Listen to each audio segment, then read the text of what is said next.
सर्वप्रथम मी आजची जो वार्षिक जी आमची कामगिरी आहे त्याची माहिती देण्यासाठी पत्रकार परिषद आयोजित केलेली आहे। त्यामध्ये सर्व पत्रकार बंधू भगिनींचं मी यामध्ये स्वागत करतो आणि आपल्या माध्यमातून आणि आपल्याला सर्वांना मी नववर्षाची जिल्हावासियांना शुभेच्छा देतो। 2024 मध्ये आमच्याकडे भाग 1 ते 5 चे म्हणजे पूर्वी IPC आणि आता BNS चे टोटल 962 गुन्हे दाखल झाले होते। त्यापैकी 777 गुन्हे असा 81% गुन्हे डिटेक्ट करण्यात आलेले आहे आतापर्यंत। काही गुन्ह्यांवर आता डिटेक्शनचं काम चालू आहे। त्यामध्ये महत्त्वाचे म्हणजे यामध्ये 12 गुन्हे मर्डरचे दाखल झाले होते, त्यापैकी 11 गुन्हे डिटेक्ट झाले। अटेम्प्ट टू मर्डरचे 13 गुन्हे दाखल झाले होते, त्यापैकी 13 गुन्हे डिटेक्ट झाले। रॉबरीचे 5 गुन्हे दाखल झाले होते, त्यापैकी 3 गुन्हे डिटेक्ट झाले। 1-2 रॉबरींवर डिटेक्शनचं काम चालू आहे। यामध्ये महत्त्वाचं म्हणजे 2023 मध्ये आपल्याकडे 1064 असा भाग 1 ते 5 चे गुन्हे दाखल झाले होते, त्यामध्ये 102 घट झालेली आहे। जो महत्त्वाची जो घट आहे त्यामध्ये मॉलेस्टेशनचे जो प्रकार, जो महिलांचे छेडछाडीचे प्रकार जो 2023 मध्ये 120 होते ते आता यावर्षी 67 वर आलेले आहेत। दुसरा आहे जे हार्टचे गुन्हे, ज्यामध्ये किरकोळ मारामारीचे गुन्हे 2023 मध्ये 193 होते, यावर्षी ते 171 आहे। अशा प्रकारचे गुन्ह्यांमध्ये घट झालेली आहे। जरी यामध्ये घट झालेली असली तरी मी जिल्हावासियांना जे काही गुन्हे घडत आहेत ते रिपोर्ट करण्यासाठी आणि ते तात्काळ पोलिसांना संपर्क करण्यासाठी मी आवाहन करतो। जो भाग 6 चे गुन्हे आहे, जे स्पेशल ॲक्टचे गुन्हे आहेत, त्यामध्ये प्रोहिबिशनचे 2024 मध्ये 544 गुन्हे दाखल झाले। ही संख्या 2023 मध्ये 537 एवढी होती। गॅम्बलिंगचे 83 गुन्हे, जो पूर्वी 279 रॅश ड्रायव्हिंगचे आपण गुन्हे करत होतो, आता BNS मध्ये 285, 281 असे 416 गुन्हे दाखल झाले। आपल्याकडे एक्सप्लोजिव्ह ॲक्ट म्हणजे कुठेही गावठी बॉम्ब वगैरे याचे 4 गुन्हे दाखल झाले। NDPS चे 6 गुन्हे, असा टोटल भाग 6 चे 1112 गुन्हे दाखल झाले। नेक्स्ट आपल्याकडे मी माहिती देतो अवैध धंद्यांवर कारवाईची। टोटल 2024 मध्ये दारूबंदीचे 544 गुन्हे दाखल झाले, त्यापैकी 596 एकूण आरोपीवर कारवाई करण्यात आली। यामध्ये एकूण 7,88,00,000 असा टोटल दारू यामध्ये जप्त करण्यात आली होती। यामध्ये 4,41,40,00,000 असं वाहन जप्त करण्यात आले। एकूण मुद्देमाल दारूबंदीच्या 12,29,00,000 असा टोटल मुद्देमाल जप्त करण्यात आलेला होता। जुगारचे 83 गुन्हे दाखल झाले, त्यामध्ये 124 आरोपींवर कारवाई करण्यात आली आणि यामध्ये 17 लाखाचा मुद्देमाल जप्त करण्यात आला। अंमली पदार्थाचे 6 गुन्हे दाखल झाले होते, त्यामध्ये 6 आरोपींवर कारवाई झाली। त्यामध्ये 2.5 लाखाच्या जवळपास 2,47,000 असा मुद्देमाल त्यामध्ये जप्त करण्यात आला। अवैध शस्त्राचे टोटल 5 गुन्हे दाखल झाले, 8 आरोपींवर कारवाई, 8 लाखाचा मुद्देमाल। गुटखाची 3 कारवाई आणि 1,44,00,000 असं यामध्ये अवैध धंद्यांवर कारवाई करण्यात आलेली आहे। नेक्स्ट माहिती आहे आपले प्रतिबंधक कारवाई। आपण पूर्वी CRPC 107 आणि आता BNS प्रमाणे आपण कारवाई करतो। त्यामध्ये 107 नुसार 1273, CRPC 109 नुसार 84, CRPC 110, 155, महाराष्ट्र पोलीस अधिनियम 145 ची 3 कारवाई, महाराष्ट्र पोलीस अधिनियम 55 ज्यामध्ये आपण गँगना हद्दपार करतो तसा एक टोळीवर आपण 2024 मध्ये कारवाई केली। हे SP ना अधिकार असतो, ते टोळीला हद्दपार करू शकतात। 56 ची एकूण 11 कारवाई झाली। महाराष्ट्र पोलीस अधिनियम 122 ची 3 कारवाई, महाराष्ट्र प्रोहिबिशन अधिनियम 93 ची एकूण 113 कारवाई अशी करण्यात आली। आपण जे आपल्याकडे NDPS चे 6 केसेस दाखल झाले आणि आमच्याकडे या वर्षीचे जे गुन्हे दाखल झाले आणि पूर्वीचे जे गुन्हे आहेत त्यामध्ये एकूण 15 गुन्ह्यातील 15 गुन्हे आमच्याकडे सध्या त्यांचा मुद्देमाल नाश करण्यावर प्रलंबित आहेत। त्यापैकी 10 मुद्देमालाला नष्ट करण्यासाठी आमची प्रक्रिया चालू आहे। जानेवारीचे शेवटचे आठवड्यात त्याची मुद्देमाल नाशची प्रक्रिया करणार आहे। जे काही आपल्याकडे बेकायदेशीर वास्तव्य करत असलेल्या 6 बांगलादेशी लोकांवर आम्ही 2024 मध्ये कारवाई केली आणि त्यांच्यावर बांदा आणि सावंतवाडीला गुन्हे दाखल करण्यात आलेले होते। जे पूर्वीचे गुन्हेमध्ये जे वॉन्टेड अक्यूज आहेत असे 5 वॉन्टेड अक्यूजवर आम्ही त्यांना पकडून आणि 2024 मध्ये कारवाई करण्यात आलेली होती। नेक्स्ट आपला मुद्दा येतो की जे आपण चोरीचा किंवा रॉबरीचा किंवा घरफोडीचा मुद्देमाल जप्त करतो, असा एकूण 24 गुन्ह्यामध्ये, हे सगळे मोबाईलचे गुन्हे पकडून आहेत, 24 गुन्ह्यामध्ये एकूण 47,65,000 असा एकूण मुद्देमाल फिर्यादी पार्टी यांना परत करण्यात आलेला होता. यामध्ये 424 मिलीग्राम वजनाचे सोन्याचे दागिने, 13 मोटरसायकल, 4 चारचाकी वाहने आणि 2,31,000 रोख रक्कम असं यामध्ये साहित्य आहे. टोटल सायबर जो पोलीस स्टेशन मार्फत एकूण 218 मोबाईल यांना फिर्यादी पार्टी यांना 2024 मध्ये आम्ही 218 मोबाईल ज्यांचे चोरी किंवा मिसिंग झालेले होते त्यांना परत केलेला आहे. सायबर गुन्ह्यामध्ये ज्यांची फसवणूक झाली होती असे नागरिकांना परत 24,74,000 असा राशी त्यांना परत आम्ही 2024 मध्ये केलेली आहे. अजून 85,34,000ची राशी बँकेमध्ये होल्ड आहे. तपासंती कोर्टाच्या परवानगीने ती राशी फिर्यादी यांना परत दिली जाईल.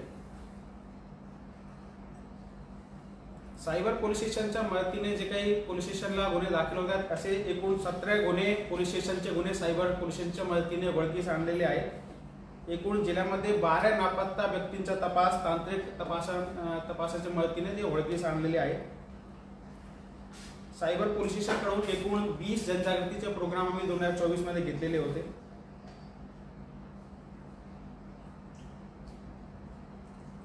आमच्याकडे एक अंगुली मुद्रा पथक आहे.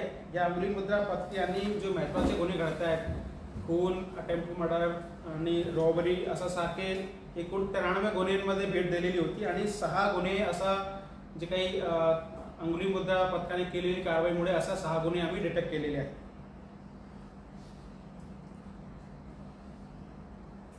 सागरी सुरक्षाच्या अनुषंगाने जे काही आमचे सागरी पोलीस स्टेशन आहेत त्या भागात एकूण 2024 मध्ये 239 असा बैठका घेण्यात आलेले होते. इतर विभागांशी एकूण 12 समन्वय बैठका आम्ही घेतलेल्या आहेत. सागरी सुरक्षाच्या दिशेने एकूण 2 सागर कवच अभियान 6 माही आणि दरमहा सजग अभियान, ऑपरेशन ट्रिगर, ऑपरेशन विजय असे अभियान आम्ही या 2024 मध्ये राबवलेले आहेत. कायदा सुव्यवस्थेच्या अनुषंगाने जे काही आपल्याकडे महत्त्वाचे बंदोबस्त आहेत, भराडी देवी, कुणकेश्वर बंदोबस्त, यामध्ये आम्ही 2024 मध्ये सक्सेसफुली ते बंदोबस्त पार पाडलेले आहेत. आमच्याकडे जे महत्त्वाचे पर्यटन स्थळ आहेत, मालवण आहेत, मालवणमध्ये तारकर्ली, देवबाग आहेत, वेंगुर्ला आहेत, आपल्याकडे शिरोळा बीच आहेत. या भागात आम्ही ठिकठिकाणी वेळोवेळी आम्ही बंदोबस्त लावलेले आहेत. आपल्याला माहिती आहे की लोकसभा आणि विधानसभा निवडणुकीमध्ये कुठल्याही प्रकारचा कायदा आणि सुव्यवस्थेचा प्रश्न होता ते निवडणुका भयमुक्त आणि शांततेत वातावरणात पार पडलेले आहेत.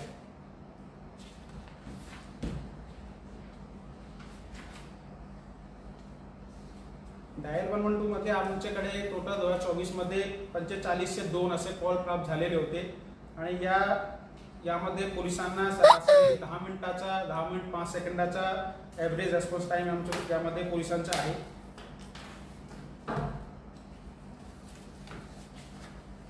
भरोसा सेलमध्ये एकूण 158 तक्रारी 2024 मध्ये प्राप्त झालेले होते. यामध्ये 158 मध्ये 92 प्रकरणामध्ये ऑलरेडी समझोता घडवून त्यामध्ये त्यांच्या संसार पसरवण्यामध्ये पोलिसांना यश आलेलं आहे.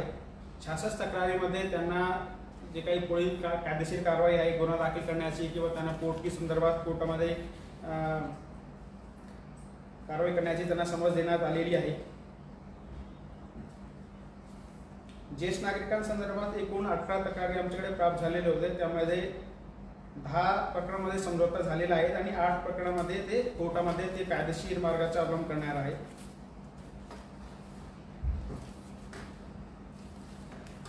जे दामिनी पथक आहेत त्या दामिनी पथकाच्या मार्फतीने 1265 शासकीय आणि खाजगी शाळांना भेटी देण्यात आलेल्या आहेत आणि त्यांना विविध प्रकारचे मार्गदर्शन शिबिर आम्ही आयोजित केलेले आहे.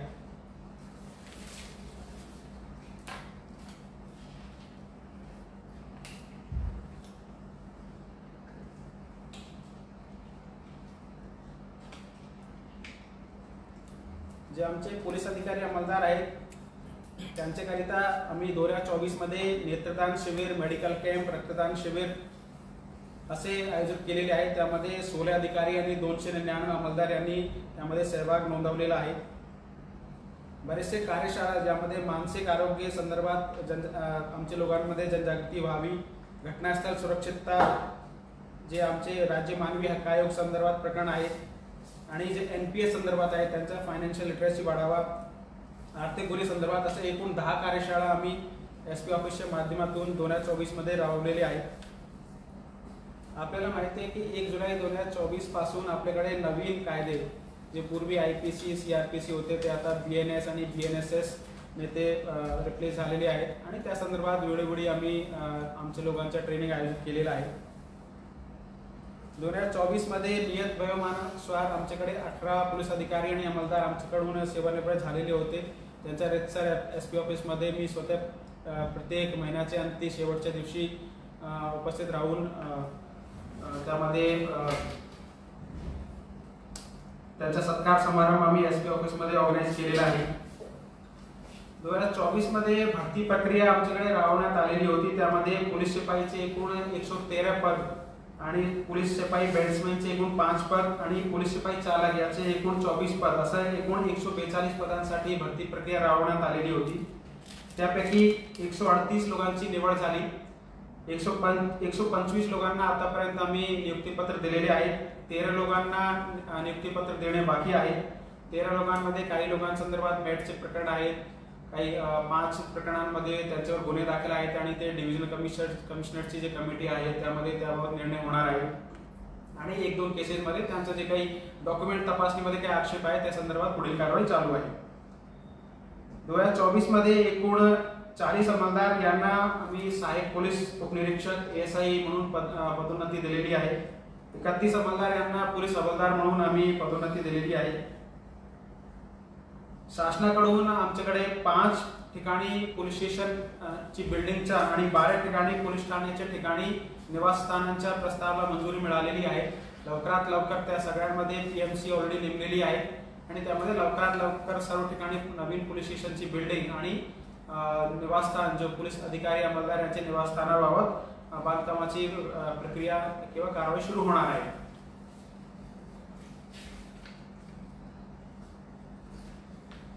या व्यतिरिक्त आमच्याकडे 2-3 प्रस्ताव आम्ही यावर्षी तयार केले. त्यामध्ये जसं आपल्याला माहिती आहे की आमच्याकडे 2 फील्डचे DYSP आहेत, ते कणकवली आणि सावंतवाडी.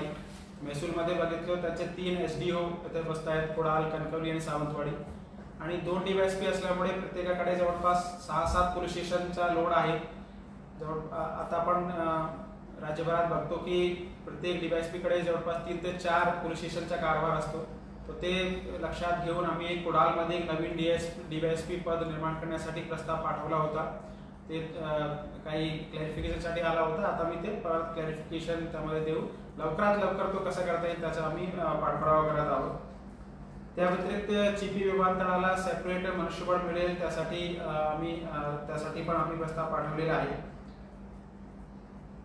जिल्ह्यात पर्यटन पोलीस यंत्रणा कार्यान्वित करण्यासाठी म्हणजे जे काही आपले महत्त्वाचे पर्यटन स्थान आहेत, तारकर्ली, वेंगुर्ला या ठिकाणी पर्यटन पोलीस चौकी उभारून तर त्या पर्यटकांच्या दृष्टीने पर्यटकांची सुरक्षाच्या दृष्टीने कारवाई करण्यासाठी आम्ही पर्यटन पोलीस यंत्रणा यावर आम्ही फॉलोअप करून ते लवकरात लवकर कार्यान्वित होईल त्यासाठी पाठपुरावा करत आहोत.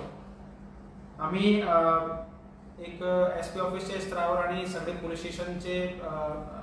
स्टेशन स्तरावर एक 2+ यादी म्हणजे ज्या लोकांवर 2 किंवा 2 पेक्षा जास्ती गुन्हे दाखल आहेत आणि ते प्रोफेशनली केलेले गुन्हे आहेत, 2 चोरीचे गुन्हे आहेत किंवा काहीतरी मारामारीचे मल्टिपल गुन्हे दाखल आहेत.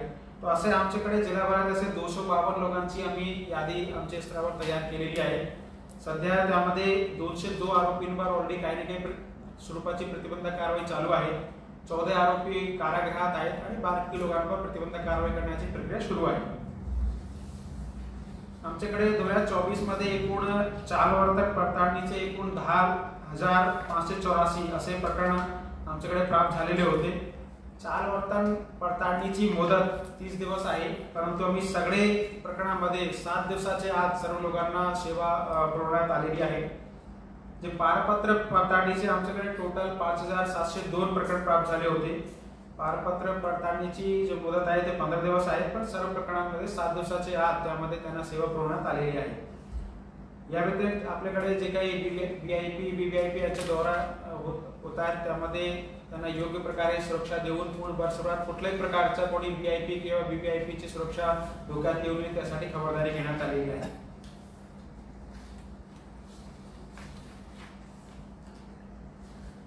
अशा प्रकारची एकूण पूर्ण सिंधुदुर्ग पोलीस दलाची कारवाई आहे. एक आपल्याला माहिती आहे की जे महिलांविरुद्ध सिरियस गुन्हे ते एक ITSSO पोर्टल आहे, त्याच्या माध्यमातून ते मॉनिटर केले जातात आणि त्यामध्ये 60 दिवसाचे आत हे सगळे गुन्हे चार्जशीट होईल. पॉक्सोचे गुन्हे आणि 376चे गुन्हे त्याबद्दल त्यामध्ये मॉनिटरिंग केले जाते. खूप सिंधुदुर्ग पोलीस दलासाठी आणि जिल्ह्यासाठी खूप अभिमानास्पद गोष्ट आहे की यावर्षी आमचा जो कंप्लायन्स रेट आहे, म्हणजे आमच्याकडे जो 41 गुन्हे 376चे आणि या व्यतिरिक्त जे पॉक्सोचे गुन्हे दाखल झाले त्यामध्ये 100% केसेसमध्ये चार्जशीट 60 दिवसाचे आत त्यामध्ये कोर्टामध्ये दाखल केला गेलेला आहे. अशा प्रकारचा आपला जो कंप्लायन्स रेट आहे यावर्षी तो 100% आहे. बरेचसे प्रकारचे पोर्टल शासनाकडून DG ऑफिस कडून ते केलेले आहेत. त्यामध्ये एक पोर्टल आहे आपले सरकार पोर्टल. या पोर्टलवर एकूण 122 तक्रारी 2024 मध्ये प्राप्त झाले. त्यांच्या 121 तक्रारींचं निरसन झालेलं आहे आणि 1 तक्रारी सध्या प्रलंबित आहे. PG पोर्टलचे एकूण 31 तक्रारी प्राप्त झालेले होते, त्यांची 31 ते 31 ची निर्गती करण्यात आलेली आहे. NCCRP पोर्टलमध्ये national cyber crime reporting portal त्यामध्ये एकूण 811 तक्रारी प्राप्त झाले. 729 ला 29 ची निर्गती करण्यात आलेली आहे आणि 82 प्रकरणे सध्या त्या पोर्टलवर कारवाईसाठी प्रलंबित आहेत. NCCRP पोर्टलवरून 28 गुन्हे आणि 2 NC यावर्षी आम्ही दाखल केलेले आहेत. ई-कंप्लेंट जसं आपलं CCTNS मध्ये एक ई-कंप्लेंटची सुविधा आहे, त्यामध्ये एकूण 1322 अशा तक्रारी 2024 मध्ये प्राप्त झाले आणि 1322 के सगळे प्रकरण आम्ही निर्गती केलेले आहे. अशा प्रकारचे एकूण सिंधुदुर्ग पोलीस दलांची 2024 मध्ये कामगिरी आहे. सांगण्यासारखा खूप आहेत, पण आम्ही काही ठराविक मुद्दे यामध्ये प्रेस कॉन्फरन्ससाठी घेतलेले आहेत. जे आपल्याला माहिती आहे की 2024 खूपच व्यस्त इयर होता. त्यामध्ये 2 इलेक्शन होते, भरती प्रक्रिया होती आणि आपला जिल्ह्याचा काही काळ जो पावसामध्ये आणि डिझास्टर मॅनेजमेंट संदर्भात भी आम्ही विविध एजन्सी त्यामध्ये डिस्ट्रिक्ट डिझास्टर जो कमिटी आहे आणि जो आपले बाहेरचे जे फोर्स येत आहेत त्यांचे समन्वय साधून कुठलाही मोठा काही डिझास्टर घडू नये किंवा त्याला घडल्यावर त्याला वेळीच प्रतिबंध करता येईल, त्यासाठी पोलीस प्रशासनाने तशी प्रकारची कामगिरी केलेली आहे. 2025 मध्ये अजून आमची कामगिरीमध्ये सुधारणा होईल. आम्ही जे बेसिक पोलिसिंग आहेत, जे सायबरचे गुन्हे आहेत, महिलांचे रिलेटेड अत्याचाराचे गुन्हे आहेत, जो सडक सुरक्षाबद्दल आहेत, यावर आमचा खूप भर राहणार आहे. आता पण आम्ही एक 3 विषय घेऊन मोठा जनजागृती अभियान सुरू केलेला होता. त्यामध्ये आपण सायबर क्राईम, NDPS आणि डायल 112चा त्यामध्ये आपण समावेश केलेला होता. पण आम्ही एक प्रोग्राम आता एक सुरू करतो की ग्राम संवाद म्हणून एक प्रोग्राम सुरू करतो. त्यामध्ये जे काही आपल्याकडे गाव आहेत त्या ठिकाणी सर्व ठिकाणी पोलीसची टीम जाईल.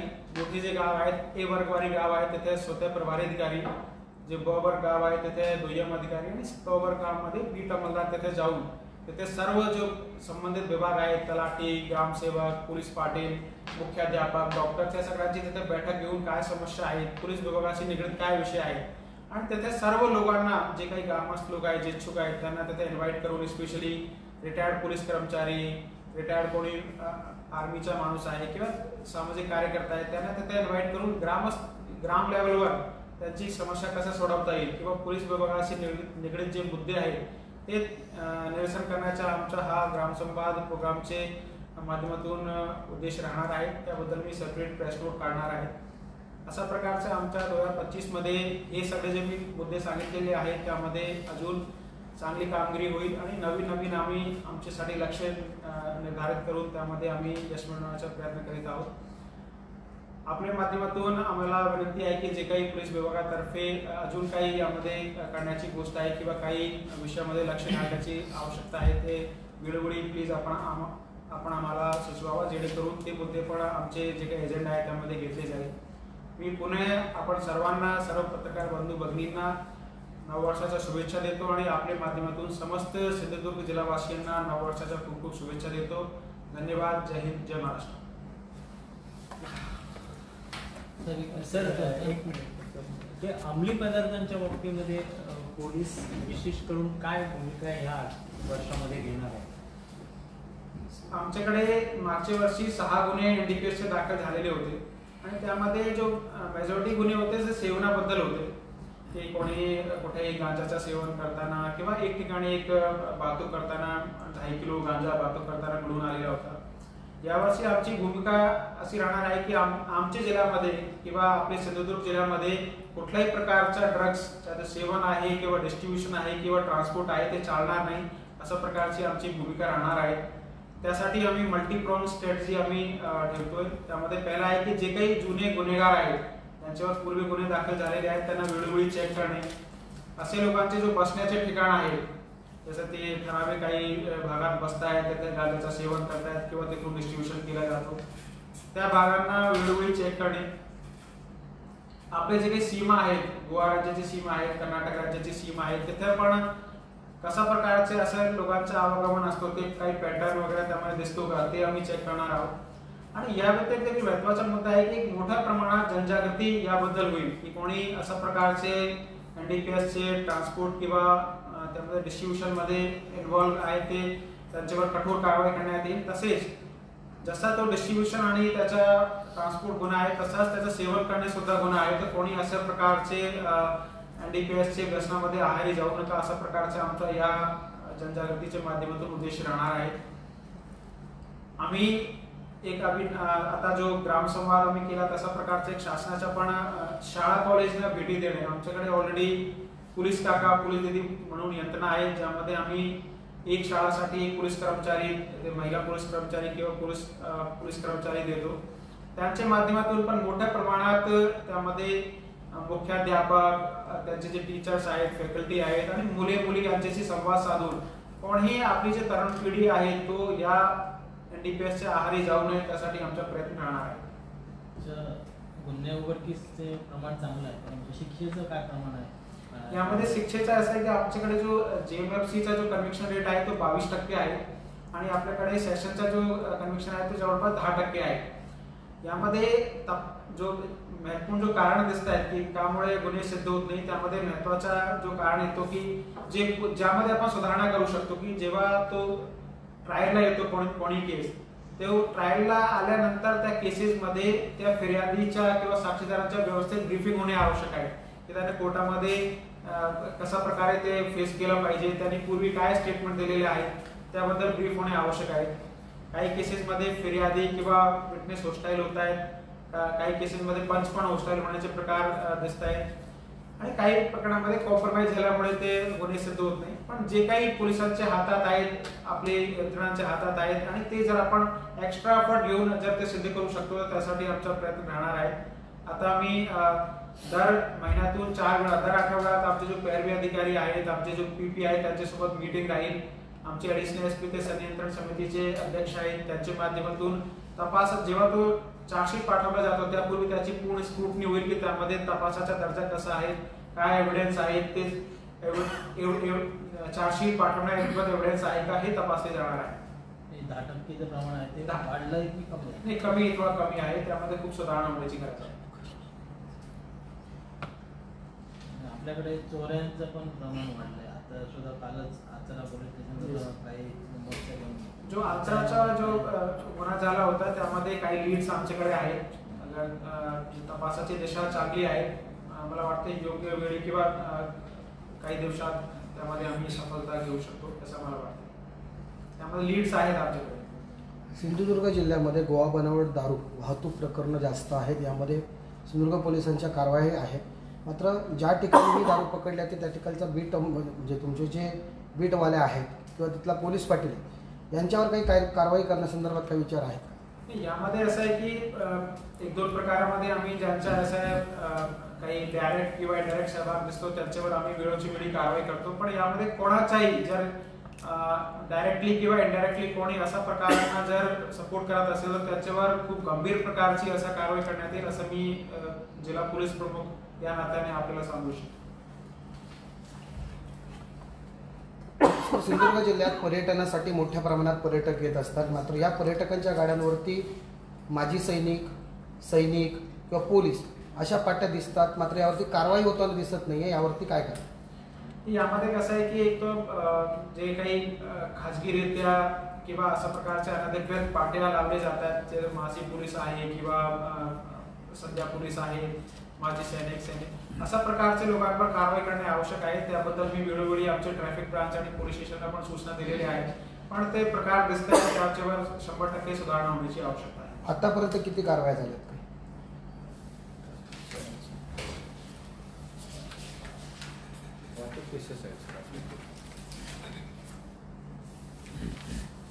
दोन 2024 मध्ये वाहतूक नियम भंगाच्या एकूण पोलीस दलातर्फे 17,867 असा केसेस करण्यात आलेले होते. त्यामध्ये 1,23,000 असा टोटल दंड वसूल करण्यात आलेला आहे.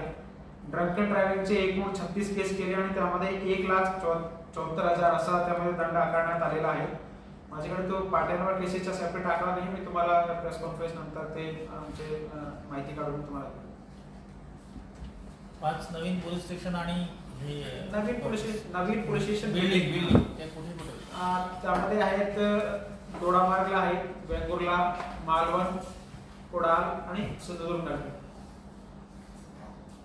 आणि हे निवास आहे हे ते कुठे कुठे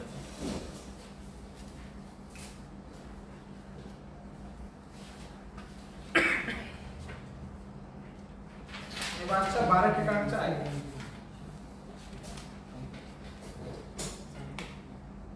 मी तुम्हाला यादी देतो.